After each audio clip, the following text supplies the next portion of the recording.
নমস্কার, প্রত্যেককে স্বাগতম। আলোচনা করছি ২০২৪-এর ইংরেজি মাস মার্চ মাস নিয়ে এবং পয়লা মার্চ থেকে শুরু করে 31st মার্চ পর্যন্ত ৩১টা দিন সিংহ রাশির জাতক জাতিকাদের কেমন যেতে পারে, সিংহ রাশির জাতক জাতিকাদের জন্য কোন কোন ক্ষেত্রে প্রসপ্যারিটি, গ্রোথ ইত্যাদি ইত্যাদি বিষয় অপেক্ষা করে থাকবে। আদতেও কি আমরা গ্রোথ বা পজিটিভিটি কিছু দেখতে পারবো? না, যেভাবে গতানুগতিকভাবে সিংহ রাশির জীবনকাল চলছে সেইভাবেই আগামীটাও হতে পারে না। সমস্ত বিষয়টা নিয়ে আমরা চর্চা করব এবং আমি মনে করি সিংহ রাশির জাতক জাতিকাদের প্রকৃত অর্থে বেশ কিছু ক্ষেত্রেই ধনাত্মকতা বা পজিটিভ ভাইবস সেটি কিন্তু লক্ষ্য করা যায়। আমরা পরপর ইভেন্টগুলো নিয়ে আলোচনা করব এবং সবার প্রথমে আপনাদের হেলথ নিয়ে আলোচনা করব। আপনারা জানেন রবি অবস্থান করছে কুম্ভ রাশি শনির রাশিতে এবং শনির সাথে হেলথ নিয়ে কিছু প্রবলেম আপনাদের আছে, একথা সত্য, কিন্তু সেটি ম্যাসিভ নয়। এমন প্রবলেম আমরা দেখছি না যেটি আপনাদের জন্য ম্যাসিভ নেগেটিভ আর শুধুমাত্র আপনাদের জন্য ক্ষতিকারক। উপরন্তু আমরা এটা লক্ষ্য করতে পারবো যে কিছু বিষয় হয়তো আছে যেটা হয়তো সাময়িক কিছুটা অসুবিধা আপনাদেরকে দিচ্ছে। সাময়িক ফ্যাটালিটি ঠিক নয়, তবে একটা প্রবলেমের ধারাবাহিকতা যেন বজায় থাকছে, মানে কোনো একটা প্রবলেম শুরু হচ্ছে এবং সেটি চলতে থাকছে, সহজে সেটি থেকে রিকভারি এটি কিন্তু আপনারা পাচ্ছেন না। তো যাদের প্রশ্ন হচ্ছে যে হ্যাঁ, একথা সত্য যে এই ধরনের একটা সিচুয়েশন চলছে, কিন্তু এই সিচুয়েশন থেকে কি বেরোনো যাবে না এভাবেই গতানুগতিকভাবে চলতে থাকবে? দেখুন, আমি মনে করি এই ধরনের সিচুয়েশন থেকে বেরিয়ে আসার মতো অবকাশ সেটি কিন্তু থাকবে এবং লক্ষ্য করা যাবে যে আপনাদের বর্তমানে যে হেলথ রিলেটেড প্রবলেমের জায়গাটা রয়েছে এবং সেটি হয়তো খুব যে বেশি ফ্যাটাল সেটা নয়, তো এর ধারাবাহিকতা বজায় থাকতে পারে, কমে যাবে আবার বাড়বে, এভাবেই চলবে মার্চ মাস পর্যন্ত। তবে মার্চের 14 তারিখ পর্যন্ত এহেন সিচুয়েশনটা কন্টিনিউ থাকবে। তারপরে গিয়ে কিছু পরিবর্তন থাকবে, কারোর ক্ষেত্রে ফ্যাটালিটি বাড়বে, কারোর ক্ষেত্রে নর্মাল সিচুয়েশন থাকবে। তার মানে আমরা দুটো অর্ধে ভাগ করলাম। প্রথম অর্ধে দেখলাম মোটামুটি বা নিউট্রাল প্রকৃতির যাচ্ছে, পরবর্তী অর্ধে আমরা কিন্তু বেশ কিছু সমস্যা লক্ষ্য করেছি। একটা বড় সমস্যার জায়গা হলো মেন্টাল হেলথ এবং এখানে আমাদের কিন্তু এটা খুব ভালোভাবে বুঝতে হবে সিংহ রাশির জাতক জাতিকাদের যাদের পঞ্চমপতি নবমী, তাদের মেন্টাল হেলথ কেমন থাকতে চলেছে বা কেমন থাকতে পারে। দেখুন, আমি ইউজুয়ালি মনে করি তাদের মেন্টাল হেলথের জায়গাটা কিন্তু কিছুটা হলেও ডেভেলপ করবে এবং অন্ততপক্ষে 2024 পড়ার সাথে সাথে আপনারা খেয়াল করেছেন বেশ কিছু বিষয়ে আপনাদের মানসিক স্বাস্থ্য কিন্তু ধীরে ধীরে ক্রমান্বয়ে পজিটিভ দিকে যাচ্ছে। দেখুন, একদিনে তো সমস্ত পজিটিভিটি চলে আসবে তা নয়, কিন্তু ধীরে ধীরে আপনি নিজেও বোঝেন, নিজেও রিয়েলাইজ করছেন যে মানসিক স্বাস্থ্যটা একটু ভালোর দিকে যাচ্ছে এবং ক্রমান্বয়ে আমরা এটাই লক্ষ্য করব যে আপনাদের মানসিক জায়গাটা ধীরে ধীরে কিন্তু আরও বেশি পজিটিভিটির দিকে অগ্রসর হবে এবং পজিটিভ দিকে থাকবে। মানসিক কিছু টেনশন যে এই মুহূর্তে সিংহ রাশির নেই তা নয়, প্রকৃত অর্থে বেশ কিছু টেনশন আছে, কিন্তু ওই যে সব মিলিয়ে একটাই কথা যে বিভিন্ন রকমভাবে টেনশন থাকলেও সেই টেনশন কমে যাওয়ার মতো অবকাশও আছে। টেনশন যেমন আছে, টেনশন কমে যাওয়ার অবকাশও আছে। সব মিলিয়ে চললেও ওভারঅল মার্চ আমরা বলবো যে মেন্টাল হেলথের দিক থেকে কিন্তু ভালো। অনেকের সন্তান রিলেটেড কিছু টেনশনস রয়েছে, সেই জায়গাগুলো কিন্তু অনেকটাই কমবে। সন্তানের চিন্তা, পিতা মাতাকে কেন্দ্র করে চিন্তা, সম্পর্কের জন্য চিন্তা, অর্থাৎ যে কোনো চিন্তা, যে চিন্তাগুলো আপনার নিয়ারেস্ট মানুষগুলোকে কেন্দ্র করে, সেই চিন্তাটা কিন্তু কমতে পারে। কখন এই ধরনের চিন্তা কমে? যখন দেখা যায় তাদের একটা পজিটিভ দিকের আনয়ন হয়েছে। তাহলে সেই সমস্ত ক্ষেত্রে চিন্তা কমার মতো পসিবিলিটিস আমরা কিন্তু লক্ষ্য করতে পারছি এবং আমি স্ট্রংলি মনে করি অনেকের ক্ষেত্রেই এই যে চিন্তা ভাবনাগুলো এখন রয়েছে অতিরিক্ত মাত্রায়, সেটি কিন্তু আরও কমে যাবে এবং গ্র্যাজুয়ালি আমরা দেখব কমতে থাকবে। বিষয়টা হলো মনিটারি বিষয়বস্তু নিয়ে এবং সেকেন্ড হাউসের লর্ড যে কিনা মার্কারি, সেই মার্কারি আপাতত অবস্থান করবে সপ্তমে, 7 তারিখে সে অষ্টমে যাবে। তো 2-8-এর কম্বিনেশনে মনিটারি কিছু ব্লকেজ আসতে পারে 7ই মার্চের পরে। 7ই মার্চ পর্যন্ত টাইম ঠিক আছে, আমি বলবো এই সময়ের মধ্যেও কিন্তু অর্থনৈতিক কিছুটা বেনিফিটেড অবস্থা তৈরি হওয়া, অর্থনৈতিক কিছুটা ধনাত্মকতা আসার মতো অবকাশ, সেটা কিন্তু আমরা লক্ষ্য করতে পারবো। 7 তারিখের পরে যখনই সেকেন্ড হাউসের লর্ড 8তে যাবেন, যখনই 14 তারিখের পর রাষ্ট্রাধিপতি অষ্টমে যাবেন, তখনই গিয়ে আমরা কিন্তু খেয়াল করব যে অর্থনৈতিক একটা অবস্ট্যাকল এসছে। এবং কেমন অবস্ট্যাকল? অগ্রগতিতে বাধা, উন্নতিতে কিন্তু বাধার মতো একটা জায়গা, সেটা কিন্তু আপনারা অনেকেই লক্ষ্য করতে পারবেন। আর্থিক বিষয়ে আসছে। এখন আপনি যদি আমায় প্রশ্ন করেন যে এই যে অর্থনৈতিক একটা বাধা, এই যে অর্থনৈতিক একটা বিঘ্ন, সেটা কি কনস্ট্যান্টলি চলবে, না এটারও একটা পজিটিভ দিক আছে, এটা থেকেও একটা পজিটিভিটি আসতে পারে? দেখুন, প্র্যাকটিক্যালি যদি বলতে হয়, টু বি ভেরি প্র্যাকটিক্যাল, আমরা কিন্তু এই জায়গা থেকেও পজিটিভ আউটকাম পাব। এবং অর্থনৈতিক ক্ষেত্রে কিছু অবস্টেকল আসলেও, একটা দিকে অবস্টেকল আসে আমাদের জীবনে, কোনো একটা দিকের দরজা ঠিক খুলে যায়। আপনার হয়তো কোনো একটা আদার সোর্স অফ ইনকাম রয়েছে, সেই ক্ষেত্রে হয়তো অসুবিধার জায়গায় এসেছে, তবে এটুখানি জেনে রাখবেন, কোনো একটা দিক কিন্তু ঠিক খুলে যাবে, যে জায়গাটা আপনাকে অনেকটা ধনাত্মকতা দেবে, অনেকটা পজিটিভিটি দেবে। সো এটা একটা গ্রেট কম্বিনেশন, পজিটিভ কম্বিনেশন আমি বলবো, যদি আপনার রাশিটি নিশ্চিতভাবেই হয়ে থাকে সিংহ। আর অনেকেই ইন্স্যুরেন্সের সাথে যুক্ত আছেন, জীবন বীমা সংক্রান্ত কোনো বিষয় থেকে কিছুটা ধনাত্মকতা কিন্তু আসতে পারে সিংহ রাশির জাতক জাতিকাদের। যারা জীবন বীমা সংক্রান্ত বিষয়ে এজেন্টশিপের কাজ করছেন, তাদের কিন্তু কিছুটা ধনাত্মকতা আসতে পারে। সিএসপি রিলেটেড, মানে কাস্টমার সার্ভিস পয়েন্ট রিলেটেড যারা কাজকর্ম করছেন, তাদের ক্ষেত্রেও কিন্তু আমরা কিছুটা ধনাত্মকতা দেখতে পারি। সো কোথাও যেন গিয়ে একটা ধনাত্মকতা বা একটা পজিটিভ আউটকাম বৃদ্ধির মতো অবকাশ আমরা লক্ষ্য করতে পারবো, যদি আপনার রাশিটি নিশ্চিতভাবেই হয়ে থাকে সিংহ রাশি। আর যাদের টাকা আটকে আছে, অলরেডি আটকে আছে কোনো বন্ধুর কাছে, কোনো আত্মীয়ের কাছে, কোনো স্বজনের কাছে, সেই জায়গাগুলো ধীরে ধীরে কিন্তু পজিটিভ দিকে যাবে। মানে এই বিষয়ে কোনো রকম সন্দেহ নেই, এই বিষয়ে কোনো রকম সন্দেহের অবকাশ নেই যে আপনাদের ধীরে ধীরে পজিটিভিটি বৃদ্ধির মতো সংযোগ সেটি কিন্তু তৈরি হবে। এবং অনেক ক্ষেত্রেই আমরা মনে করছি যে ধনাত্মকতা বা পজিটিভিটি সেটা কিন্তু বৃদ্ধিপ্রাপ্ত হবে। আর একটা কথা আমি বলে রাখি, পরিবার পরিজন কেউ হয়তো এমন কিছুর সাথে যুক্ত হয়েছেন বা এমন কিছু ইনভেস্ট করেছিলেন, সেটির রিটার্ন আসতে পারে, হয়তো সেটি থেকে আপনারও কিছু লভ্যাংশ তৈরি হতে পারে। যারা যুক্ত রয়েছেন রাজনীতির সাথে, এখানে গিয়ে একটা বড় প্রশ্ন, যে সামনেই লোকসভা নির্বাচন, অনেকেই ইপসা তো থাকে যে একটা সিট পাবো, একটা টিকিট পাবো, সেটা নিয়ে লড়বো। এই ধরনের প্রশ্ন যাদের রয়েছে, আমি একটা কথাতেই আপনাদের এর উত্তরটা দিতে চাইবো যে হ্যাঁ, প্র্যাকটিক্যালি আমরা সিংহ রাশির ক্ষেত্রে অনেকেরই দেখব যে কিছু সুযোগ আসবে। তবে দু রকমের পোস্ট হয়তো ইলেকশনে, মানে পলিটিক্সের ক্ষেত্রে, একটা ইলেক্টেড পোস্ট এবং একটা সিলেক্টেড পোস্ট।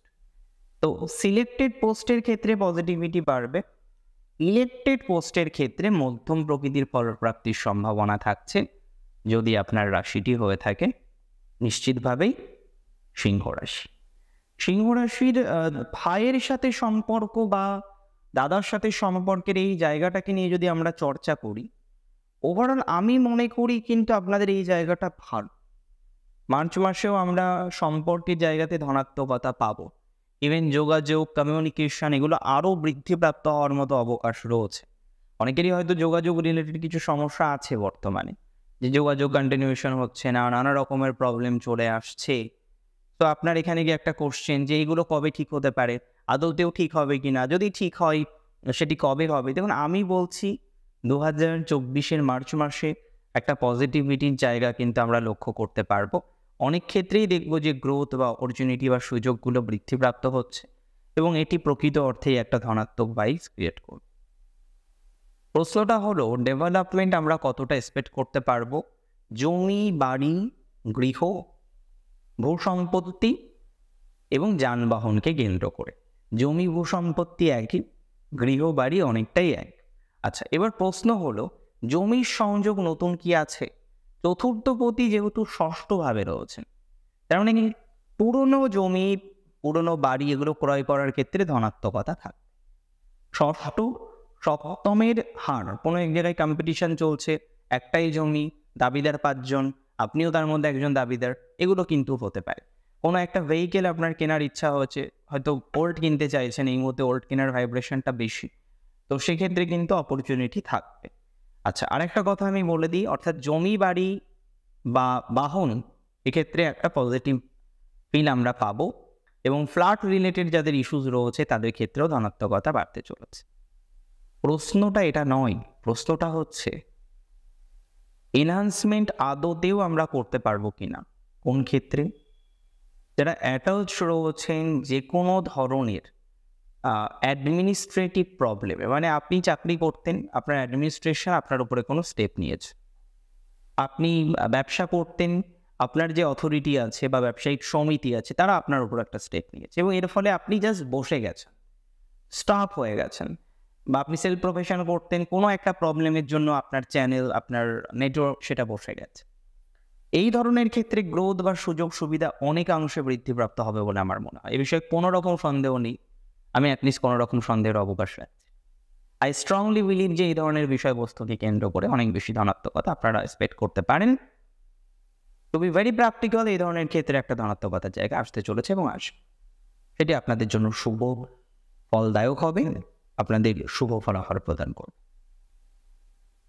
প্রশ্নটা হচ্ছে যারা রিলেশনশিপে রয়েছেন, এক কথায় যদি বলতে হয় আমার মনে হয় আগের থেকে রিলেশনশিপের জায়গা ভালো, ডে বাই ডে এটা আরও বেশি ডেভেলপ করবে বলেই আমার মনে হয়। যাদের বর্তমানে রিলেশনশিপস নিয়ে বিভিন্ন প্রবলেমে রয়েছে, একটু সময় দিন, ঠিক করা যাবে জায়গাগুলো।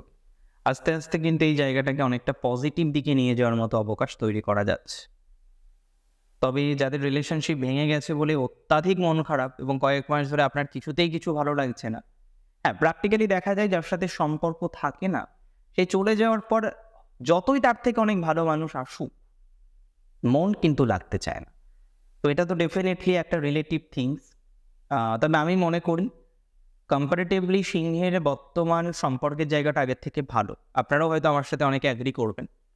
আর যাদের সম্পর্ক ডিস্টার্ব আছে, আপনি ভাবছেন হয়তো সেই মানুষটি খুব ভালো আছে আপনাকে ছেড়ে, একদমই না, সেটা হওয়ার কথাই নয়। কারণ সিংহ রাশি এটা তো ভালোবাসার মানুষটিকে খুব মর্যাদা দেয়, আর যে মর্যাদা, যে ভালোবাসা আপনি দিয়েছেন, দেখুন প্রত্যেকেই তার সঙ্গী বা সঙ্গিনীকে ভালোবাসে, এতে কোনো রকম সন্দেহ নেই, এতে কোনো রাশি বিচার আসে না।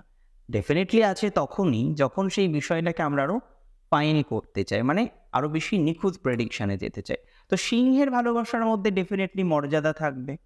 সিংহ একটা মানুষকে গুরুত্ব দেন, সব মানুষকে সিংহ রাশি গুরুত্ব দেন। একটা বনের রাজা, সে যেমন ইঁদুরকে গুরুত্ব দেয়, সে শিয়ালকেও গুরুত্ব দেয়। তো সিংহ রাশির জাতক জাতিকারাও সবাইকে গুরুত্ব দিয়ে ফেলে। এটা যদি আপনি বলেন আপনাদের পজিটিভ না নেগেটিভ, আমি পারবো না এটা বলতে।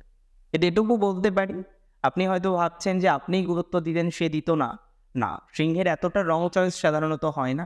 এবার মাঝে মাঝে এমন কিছু দশা অন্তর্দশার জায়গা থাকে, সেখানে গিয়ে আর অন্য কিছু বলার জায়গা থাকে না।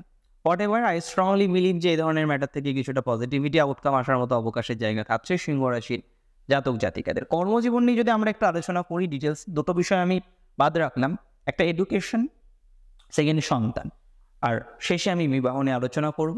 এবার আমরা কর্মজীবনটাকে নিয়ে আলোচনা করি। 10th হাউসের লর্ড আপনাদের ক্ষেত্রে ভিনাস, দ্যাট ভিনাস বর্তমানে অবস্থান করছে 6th-এ, পরে 7th-এ যাবে। ওভারঅল ভাইবস কিন্তু ভালো। এই ধরনের ভাইবসে লক্ষ্য করা যাবে আপনার কর্মজীবনের ক্ষেত্রে পজিটিভিটির মাত্রাটাই বাড়বে। বেশ কিছু কর্ম পজিটিভিটি আমরা এক্সপেক্ট করতে পারবো যদি আপনার রাশিটি নো ডাউট হয়ে থাকে সিংহ। কর্মজীবনের ক্ষেত্রে যদি আমরা সেগমেন্ট অনুসারে আলোচনা করি, সবার প্রথমে সেলফ প্রফেশন, যেটা আমি বলছিলাম, কোনো একটা জায়গায় স্টাফ হয়ে রয়েছে, এগোচ্ছেন না, এগোতে পারছেন না, একটা প্রবলেম বারংবার চলে আসছে, এই যে এগোতে পারছেন না, এই যে problem again and again arise করছে, এই ধরনের ম্যাটার নিয়ে যারা অত্যাধিক টেনসড রয়েছেন, আমি স্ট্রংলি মনে করি তাদের ক্ষেত্রে কিন্তু ধনাত্মকতার জায়গাটা অতিশয় বৃদ্ধিপ্রাপ্ত হবে, বা এক কথায় যদি বলতে হয় অনেকটাই বৃদ্ধিপ্রাপ্ত হবে। আর যারা সেলফ প্রফেশনে আছেন, চর্চা করছেন দীর্ঘদিন ধরে একটা সেলফ প্রফেশনটাকে, সেটা হতে পারে আপনি লয়ার, হতে পারে আপনি ডক্টর, হতে পারে আপনি সৃষ্টির সাথে যুক্ত, পজিটিভিটি আছে। দেখুন, সেলফ প্রফেশন হাজার হাজার, প্রত্যেকটাকে তো বলা সম্ভব নয়। আমি জাস্ট একটা গ্রুপিং ধরে আলোচনা করার চেষ্টা করি। যারা পলিটিক্সেও অ্যাটাচড হতে চাইছেন, পজিটিভিটি আছে। সেলফ প্রফেশনের ক্ষেত্রে আমরা এনজিও টাইপের কিছু কম্বিনেশনও দেখি, সেক্ষেত্রে ধনাত্মকতা পাব। যে কোনো ধরনের ট্যাক্স রিলেটেড কাজ যারা করেন, মনিটারি ম্যাটার নিয়ে কাজ করেন, এজেন্টশিপের কাজ করেন, সিএসপির কাজ করেন, ধনাত্মকতা বাড়বে। সিংহ রাশির ক্ষেত্রে অ্যাটলিস্ট যারা যুক্ত রয়েছেন টিউশনসের সাথে, যে কোনো ট্রেনিং, যে কোনো কোচিং, ধনাত্মকতা বাড়বে। অ্যাপার্ট ফ্রম দেয়ার, এটাকে বাদ দিয়ে যদি আমরা আলোচনা করি এবং সেটি যদি নিশ্চিতভাবে আমরা আলোচনা করি, যারা অ্যাটাচ রয়েছেন চাকরির সাথে, হোয়াট অ্যাবাউট দেম, তাদের নিয়ে কী কথা বা কী বক্তব্য আছে? যারা চাকরি করছেন, ওভারঅল কন্ডিশন কিন্তু আগের থেকে বেটার। একটু হলেও ডেভেলপমেন্ট হওয়ার মতো অবকাশ দেখতে পাচ্ছি চাকরির ক্ষেত্রে। চাকরির ক্ষেত্রে কিছু সুযোগ বৃদ্ধিপ্রাপ্ত হবে, বিশেষ করে যারা বর্তমানে যুক্ত রয়েছেন ডিফেন্সে, অ্যাডমিনিস্ট্রেশনে, আইএস আইপিএসও আছেন প্রচুর সিংহ রাশির মধ্যে। রাজা তো একই সাথে আমরা দেখব যে সিংহ রাশির মধ্যে অনেকেই এডুকেশন রিলেটেড ম্যাটারেও যুক্ত বা সরকারি ভালো ভালো পদে চাকরি করে। ওভারঅল ধনাত্মকতা কিন্তু থাকছে। তবে অনেকেই আছেন যারা একটু সেপারেট বিজনেসের কথা ভাবছেন, আরেকটা প্রফেশনের কথা ভাবছেন, বিগত দিনে একটা ইনভেস্ট করে বেশ সমস্যায় পড়েছেন, তাদেরকে ইমপ্রুভমেন্ট হতে পারে। আমি তো স্ট্রংলি মনে করি তাদের ইমপ্রুভমেন্টের জায়গা রয়েছে। নতুন চাকরির যোগ প্র্যাকটিক্যালি আছে 14 তারিখ পর্যন্ত। আর এমনিতেও আমি দেখলাম কিছুদিন আগে কিছু ভাই, কিছু বোন, তারা আস্তে আস্তে সিলেকশন হলো, প্রাইমারিতে পেলো কিছু, কেপি কনস্টেবলে পেলো, আরও কিছু কিছু এক্সামিনেশনের রেজাল্ট বেরোলো, তারা সিলেকশন হয়েছে। অনেক সিংহ রাশি জাতক জাতিকরাই পেয়েছে। আপনারা যারা যারা হয়েছেন আমাকে কমেন্টে জানাবেন। আর ওভারঅল কর্মজায়গাটা খুব খারাপ দেখছি না। পরিবর্তন নিয়ে আমার একটা কথা আছে, সেটা হলো পরিবর্তন করলে আইদার 14 তারিখের মধ্যে করতে হবে অথবা পুরো বিষয়টাকে হোল্ড করে। আচ্ছা, ফার্দার আমরা আলোচনা করব বিজনেস নিয়ে। বিজনেসের জায়গাটা কিন্তু ওভারঅল মধ্যম প্রকৃতির দেখছি, একটু বেটার আমি এক্সপেক্ট করছি অ্যাকচুয়ালি 14 তারিখের পর। বিজনেসের ক্ষেত্রটা একটু উল্টো, এবং বেশ কিছু বিজনেসে পজিটিভিটি বাড়বে। ট্রান্সপোর্টেশনের বিজনেস, কেক জাতীয় কিছু, মানে বলা যেতে পারে যারা কনফেকশনারি বিজনেস করছেন, স্টেশনারি বিজনেস করছেন, ফাস্টফুডের বিজনেস করছেন, চাউলের বিজনেস করছেন, যারা যুক্ত রয়েছেন পলিটিক্সে। Politics is not a business actual. যাই হোক, যারা যুক্ত রয়েছেন যে কোনো ধরনের আড়তদার হিসেবে, মজুতদার হিসেবে, কৃষিজাত পণ্যের বিজনেস করছেন, ফার্টিলাইজারের বিজনেস করছেন, তাদের ধনাত্মকতা কিন্তু বৃদ্ধিপ্রাপ্ত হতে পারে। 3টে বিষয় আমি বলেছিলাম আলোচনা করব। সবার প্রথমে এডুকেশনের আপলিকমেন্ট ওভারঅল আছে, এবং কম্পিটিটিভ এক্সামিনেশান, যে কোনো ক্লাসের এক্সামিনেশানের সাকসেস রেট অনেকটা বাড়বে। যারা নিটের জন্য পড়ছেন, প্রিপারেশনটাকে আরও বাড়িয়ে দিন, ভাইব্রেশন কিন্তু ভালোর দিকে আসছে। আর বাকি যে এক্সামিনেশানগুলো আছে, বিভিন্ন অ্যাডমিশন রিলেটেড এক্সামিনেশন, ধনাত্মকতা আছে। এটা নয় সব খারাপ যাবে, না, এটা একদমই নয়। উপরন্তু অনেক কিছু পজিটিভ যাবে, সেটা আমি বলতে পারি। আর রইল বাকি হচ্ছে রিসার্চ, গবেষণার ক্ষেত্রে কিছু ভালো সুযোগ, বাইরের সুযোগ আসা, ভালো গাইড পাওয়া, এগুলো কিন্তু হবেই মাসে। তবে এই সমস্ত ঘটনাগুলো 15 তারিখের মধ্যেই হওয়ার কথা। চলে আসি আমরা পরের ম্যাটারটা নিয়ে, এবং যেটা সন্তানের ক্ষেত্রে আমি প্রথমেই বলেছি টেনশন কমবে। তবে সন্তান নিয়ে যাদের প্রবলেম, কনসিভ হওয়া নিয়ে, সেই সমস্ত মায়েদেরও কিন্তু একটু হাসি আসতে পারে মুখে, কিছুটা পজিটিভ ভাইবস আছে, তবে 15 তারিখের মধ্যে। আর আরেকটা কথা বলি, বিবাহ সংক্রান্ত বিষয় নিয়ে ঝামেলা যাদের চলছে মিটিয়ে ফেলুন 15 তারিখের মধ্যেই। 15 তারিখের পরে যখন শনি মঙ্গল সপ্তমে অবস্থান করবে, কিছু কিন্তু বিবাদ বাড়তে পারে। তাই যাদের আইনি জটিলতা চলছে, মেটানো যায়, সমঝোতা করা যায়, আমি কিন্তু মনে করি মিটিয়ে নেওয়া অনেকটাই বেটার হবে। মেটানোর যদি ইচ্ছা থাকে 15 তারিখের মধ্যেই সেটা কমপ্লিট করতে হবে। অনেক বেশি ভালো থাকুন আপনারা প্রত্যেকে। আজকের অনুষ্ঠান এই পর্যন্তই ছিল। কেমন লাগলো আজকের অনুষ্ঠান আমাকে জানাবেন কমেন্টের মাধ্যমে। আর প্রচুর ভালো থাকুন। শেষ করছি আজকে এখানেই। জয় শ্রী গণেশ।